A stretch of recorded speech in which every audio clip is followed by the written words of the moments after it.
네, 주안의 만나 10월 10일 월요일 묵상을 함께 나누도록 하겠습니다. 오늘 말씀은 사무엘하 14장 1절에서 20절 말씀으로요. 사람의 달콤한 말을 주의하라 라고 하는 제목으로 함께 묵상을 나누도록 하겠습니다.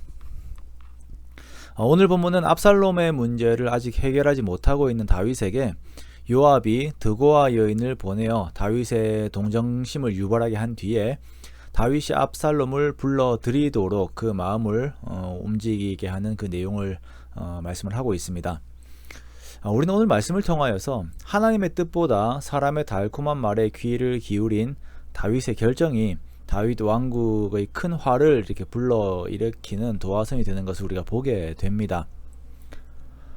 우리가 이제 결정을 해야 하는 순간들이 있습니다. 그러한 결정이 이루어지기까지는 우리들의 마음이 이제 불안한 상태로 항상 머물러 있죠. 그래서 어떤 사람들은 결정 뒤에 오는 그 결과의 무게보다는 당장의 이 불안감을 해소하기 위하여서 결정이라고 하는 이 과정을 빨리 보내고자 하는 경우들이 많이 있는 것을 보게 됩니다.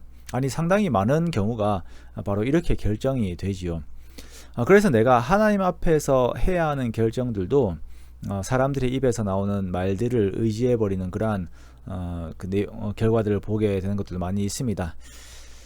내가 듣기 원하는 그 말을 누군가 해 주었을 때 그것을 하나님의 말씀이다, 하나님의 뜻이다 라고 여겨버리는 착오를 하게 되는 경우들이 있는 것이죠. 오늘 다윗의 모습이 그러합니다. 압살롬이 암논을 죽이고 3년이 흘렀습니다. 13장 39절의 말씀을 보면 다윗은 압살롬에 대한 그 연민의 정이 있어요. 그러나 하나 문제가 있습니다. 그의 아들과 다시 손을 잡으려면 압살롬의 회개의 시간들이 있어야 해요.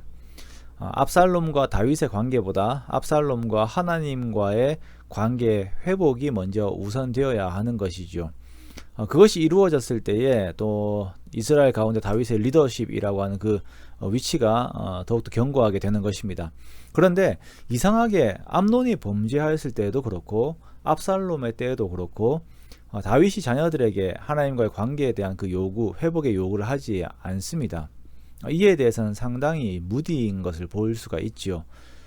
이렇게 다윗은 공의와 연민 사이에서 압살롬에 대한 결정을 하지 못하고 이렇게 지내게 되는데요. 이것을 요압이 알아차립니다. 그리고 요압은 압살롬을 불러들이기 위하여서 하나의 계략을 꾸밉니다. 드고아에 있는 지혜로운 여인을 불러서 다윗의 마음을 요압이 원하는 방향으로 돌리는 것이에요. 자, 이 여인이 지혜로운 여인이었다라고 이야기를 하는데 한편으로 보면 상당히 연기를 잘하였던 그런 여인이었던 것 같습니다. 요압은 헤브론에 그의 세력이 근거하였었고 압살롬 역시 헤브론에 근거하는 왕자였기 때문에 이 둘 사이에는 분명히 이익관계가 있었습니다. 자, 한 드고아 여인이 상복을 입고 다윗에게 나아가 만든 이야기를 던져줍니다. 마치 밧세바 사건 이후에 나단이 이야기를 만든 것 같이 그녀 역시 이야기 하나를 만드는데요.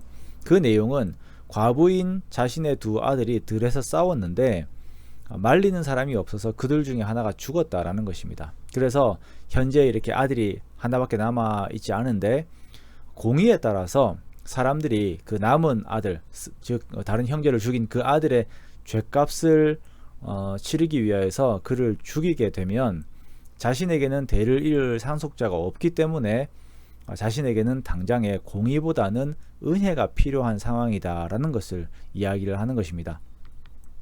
자, 그러자 이 말을 들은 다윗은 그에 대한 동정심이 생겨요. 그러다가 이것이 이 여인의 말이 아닌 바로 압살롬을 향한 자신에 대한 말임을 알아차리게 되고 또한 이것이 요압에게서 나온 것임을 또한 알게 됩니다.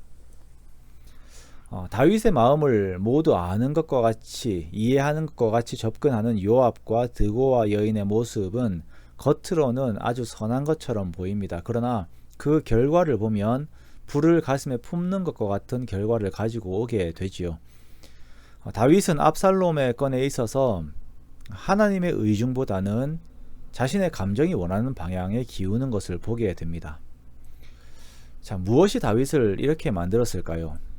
왕이라고 하는 지위일까요? 아니면 나이가 들어감에 따른 가족을 의존함으로 인한 것일까요? 정확하게는 모르겠습니다만 현재 모습 안에서 우리가 볼 수 있는 것은 다윗이 하나님과의 깊은 관계 안에서의 결정을 하는 것이 아니라 마치 자신의 의중을 읽어주는 것처럼 보이는 주변 사람들과의 관계 안에서 아주 위험한 결정을 하고 있다라는 것입니다.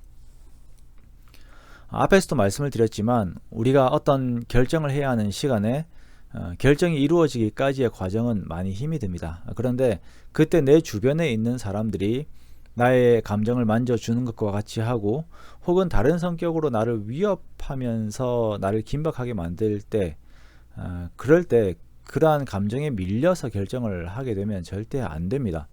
이러한 압박과 가슴의 서늘함이 나에게 밀려올 때에 우리는 자연스럽게 내 마음을 이해해주고 만져주는 듯한 그 사람을 찾게 되지만 어떤 경우 그것이 독이 될 수 있고 또한 사람에게 이용을 당할 수도 있습니다. 자, 이 고독의 시간에 우리는 하나님 앞으로 나아가야 합니다.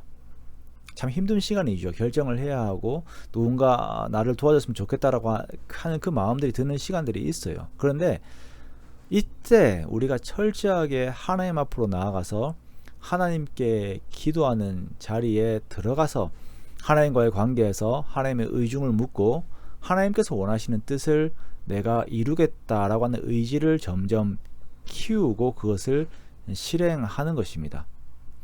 당장의 나의 감정과는 다른 것을 하나님께서 요구하실 수도 있습니다만 그렇다고 또한 하나님께서 억지로 그것을 하게끔 하지는 않으십니다. 그 기도의 시간에 내가 하나님의 말씀에 순종하는 그 일에 대한 가치와 그에 대한 하나님의 마음을 하나님께서 알게 하시고 그것을 이룸에 대한 기쁨을 미리 허락을 하세요. 그리고 그렇게 나를 쳐서 복종시켜 주의 뜻에 순종하게 하는 그 일로 인하여 나와 나의 지경에 하나님의 뜻이 이루어지게 하는 사역의 열매를 허락하시는 것입니다. 그렇게 우리가 하나님께 쓰임받고 또한 하나님과 동역하게 되는 것입니다. 사랑하는 성도 여러분, 혼자 있는 것과 같고 또한 결정들을 해야 하는 시간에 더욱 하나님께 깊이 나아가 주님과 함께 있으시기 바랍니다. 그때가 정말 기도해야 하는 시간이고 그때가 예배해야 하는 시간입니다.